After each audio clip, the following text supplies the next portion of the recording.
Bismillahirrahmanirrahim. Assalamualaikum warahmatullahi wabarakatuh. Salam sejahtera untuk kita semua. Yang terhormat Pak Arif Setiawan selaku dosen pengampu mata kuliah Bahasa Indonesia serta teman-teman yang saya sayangi.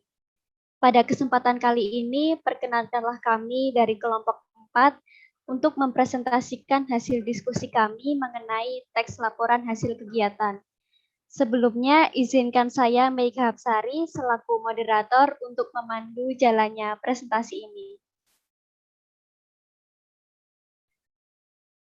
Nah, sebelumnya izinkan kami memperkenalkan diri terlebih dahulu.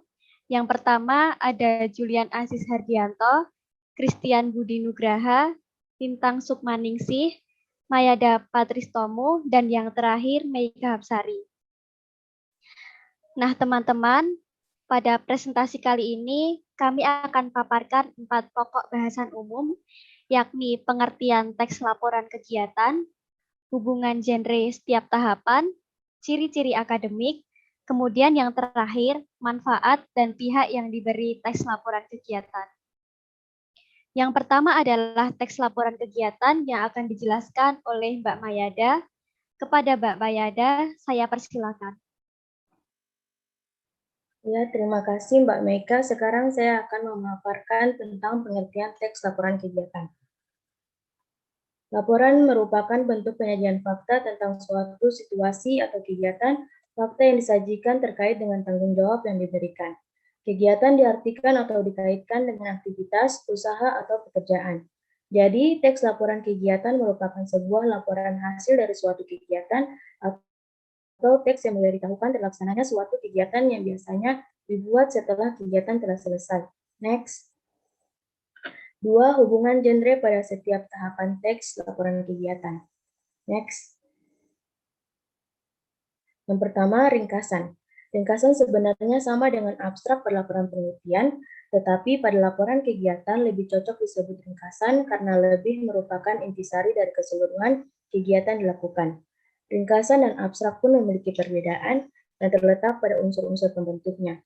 Unsur-unsur pembentuk pada ringkasan meliputi yang pertama, tujuan kegiatan, 2. Deskripsi kegiatan, 3. Pelaksanaan kegiatan, 4. Saran. Genre yang digunakan untuk mengungkapkan ringkasan adalah deskriptif. Next. 2. Pendahuluan. Tahap pendahuluan pada laporan kegiatan bertujuan untuk menyampaikan latar belakang kegiatan, gambaran jenis dan bentuk kegiatan, tujuan, manfaat, serta strategi yang digunakan untuk melaksanakan kegiatan. Genre yang digunakan adalah deskripsi atau meliputi eksposisi. Next. Deskripsi kegiatan. Tahapan ini berisi paparan tentang nama, lokasi, waktu, dan pelaksanaan kegiatan. Nama kegiatan adalah kegiatan yang dilaksanakan itu sendiri. Waktu kegiatan adalah rentang waktu yang dilaksanakannya kegiatan itu. Adapun pelaksanaan kegiatan adalah orang-orang yang terlibat dalam kegiatan itu. Untuk memaparkan semua itu, genre mikro yang digunakan adalah deskriptif. Baik, terima kasih Mbak Mayada atas paparannya. Selanjutnya akan dijelaskan oleh Mbak Lintang. Kepada Mbak Lintang, saya persilakan.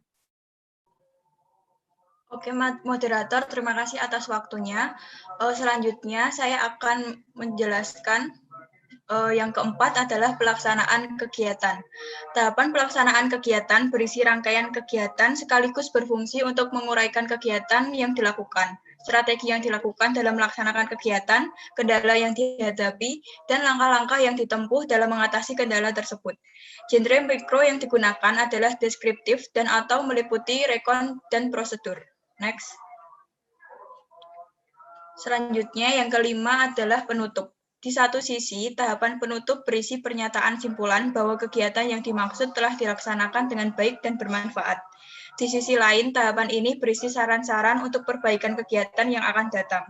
Genre mikro yang digunakan pada tahapan penutup adalah deskripsi yang menggunakan eksposisi. Next. Selanjutnya adalah daftar pustaka dan lampiran. Penyajian daftar pustaka dan lampiran diletakkan di belakang setelah bab-bab inti. Lampiran merupakan materi pendukung.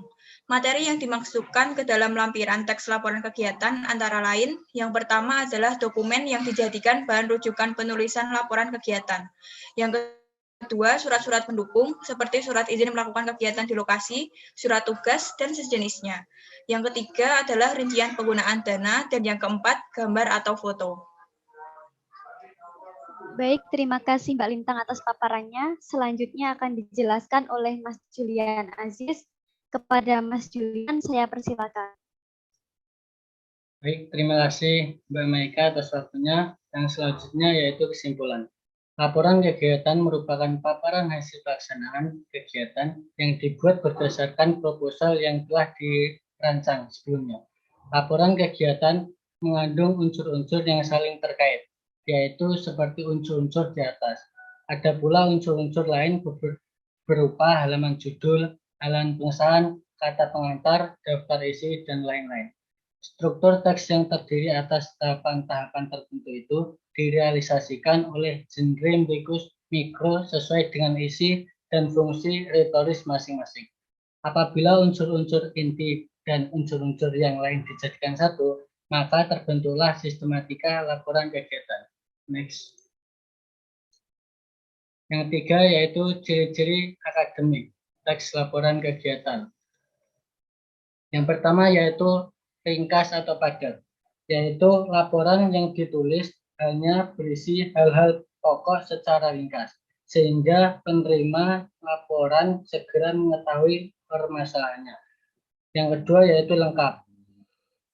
Laporan berisi aspek-aspek yang diteliti atau yang dilakukan dengan didukung oleh sumber perpustakaan yang memadai. Yang ketiga adalah logis, yaitu laporan berisi informasi yang disertai penjelasan dengan alasan-alasan yang masuk di akal dan yang dapat ditelusuri kembali secara metodologis. Yang selanjutnya yang keempat yaitu sistematis, yaitu laporan disusun menurut struktur teks yang mengandung tahapan-tahapan yang berurutan dan dalam sistematika menunjukkan satuan-satuan yang saling berhubungan. Yang kelima yaitu yang terakhir yaitu lugas. Laporan disajikan dalam bahasa yang objektif yang langsung menunjukkan pemecahan persoalan yang diteliti atau kegiatan yang dilaksanakan. Baik, terima kasih Mas Julian atas paparannya. Selanjutnya akan dijelaskan oleh Mas Christian. Kepada Mas Christian, saya persilakan. Baik, terima kasih Mbak Maika. Yang keempat, manfaat dan pihak yang diberi teks laporan kegiatan. Next. Bagi pelaksana kegiatan, laporan kegiatan menjadi bukti bahwa suatu tugas telah dilaksanakan dengan baik. Bagi pihak-pihak yang diserahi laporan, laporan memberi gambaran atau masukan mengenai pemecahan masalah terhadap sesuatu yang telah dilaksanakan. Next. Pihak yang diberi teks laporan kegiatan. Laporan kegiatan untuk magang, seminar, pentas seni, dan lainnya harus dibuat sesuai dengan pihak terkait yang menerima laporan tersebut. Pihak-pihak yang dimaksud adalah pembimbing dalam kurung konsultan dari lembaga tempat magang, penyelenggara atau pelaksana, atau diri sendiri dan lembaga yang ditempati apabila kegiatan itu berupa magang. Sponsor, pejabat, atau kampus atau pemerintah, tokoh masyarakat, dan pemangku kepentingan yang lain. Baik, terima kasih Mas Christian atas paparannya. Nah, akhirnya tibalah kita di slide terakhir. Terima kasih teman-teman telah menyimak presentasi kami hingga akhir.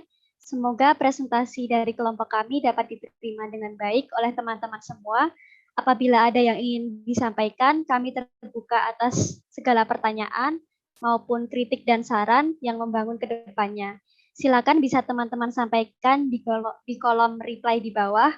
Saya selaku moderator mewakili kelompok 4, memohon maaf apabila ada kesalahan maupun tutur kata yang kurang berkenan. Akhir kalam, wabillahi taufik wal hidayah. Wassalamualaikum warahmatullahi wabarakatuh.